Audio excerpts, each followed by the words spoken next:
মানুষের সাথে কথা বলে মন জয় করার জন্য কিছু বিশেষ কৌশল বা হ্যাক ব্যবহার করা যেতে পারে।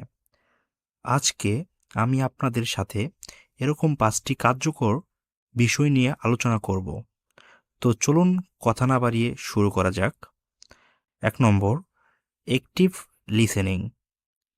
যখন কেউ কথা বলবে তখন মনোযোগ দিয়ে শুনুন, তাদের কথা সম্পূর্ণ শুনুন এবং প্রতিক্রিয়া জানাতে সময় নিন।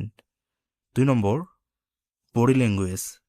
আপনি যার সাথে কথা বলবেন তার চোখের দিকে তাকিয়ে কথা বলুন এবং হাসি দিয়ে পরস্পরের সঙ্গে যোগাযোগ করুন।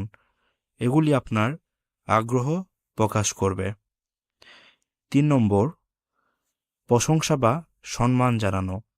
মানুষের ভালো গুণ বা কাজের প্রশংসা করুন, তবে সতর্ক থাকুন যাতে সেটা খুব বাড়াবাড়ি না হয়ে যায়, কারণ আমাদের দেশে এটি খুব বেশি ব্যবহার হয়ে থাকে।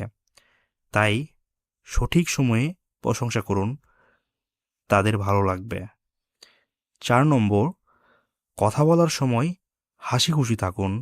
সাধারণত হাস্যকর মনোভাব মানুষকে আকৃষ্ট করে, তাই সহজ ও মিষ্টি হাসি দিয়ে কথোপকথন শুরু করার চেষ্টা করুন।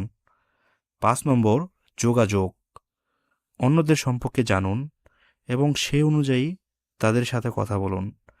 মানুষের নাম ব্যবহার করুন বা তাদের পছন্দের বিষয় নিয়ে আলোচনা করুন। এটি তাদের কাছে আপনার অনুভূতি প্রকাশ করে। এই সব কৌশল ব্যবহার করলে আপনি সহজেই মানুষের মন জয় করতে পারবেন। যদি আপনাদের কোনো প্রশ্ন থেকে থাকে তাহলে নিচে কমেন্ট বক্সে আপনাদের মতামত জানাতে পারেন।